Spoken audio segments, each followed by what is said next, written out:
Hello friends, সকলে কেমন আছেন? আশা করছি ভালোই আছেন। সকলকে গুড মর্নিং জানিয়ে আজকের ব্লগটা স্টার্ট করলাম।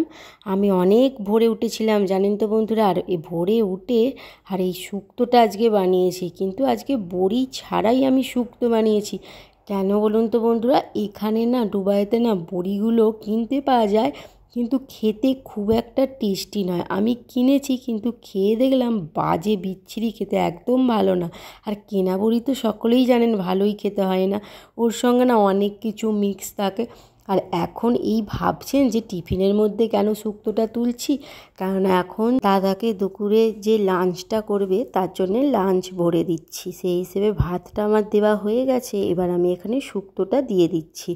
আর যে সকালে যে ব্রেকফাস্টটা করবে সেটাও কিন্তু আমি দিয়ে দিয়েছি। আর কি ব্রেকফাস্ট করবে সেটাও আমি আপনাদেরকে একটু পরে দেখাচ্ছি। আর এখানে জানেন তো বারান্দাটায় রোদ্দুরটা না এখন খুবই কম আসছে, আর একটু মানে খুব যখন গরম হবে তখন রোদ্দুরটা ভালো আসবে, আর তখনই বড়ি বানাবো। আর এই দেখুন দাদার জন্য এখানে একটু উম্মা করে দিচ্ছি, আর এই উম্মা খেতে না দাদা খুব ভালোবাসে বন্ধুরা, সেই হিসেবে দাদাকে একটু উম্মা করে দিলাম।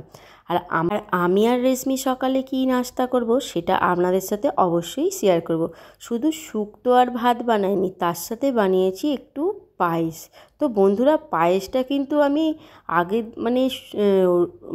আগে বানিয়ে রেখে দিয়েছিলাম ফ্রিজের মধ্যে। এটা এখন ঠান্ডা হয়ে আছে, যখন ভাত খাবো তখন এটা গরম করে নেব। আর সকালে আমরা নাস্তার জন্য বানিয়েছিলাম এই দেখুন পেঁপে দিয়ে মুসুর ডাল সেদ্ধ। মুসুর ডাল বলতে গেলে খোলা শুদ্ধ মুসুর ডাল, আর সাথে একটা করে সেদ্ধ লঙ্কা।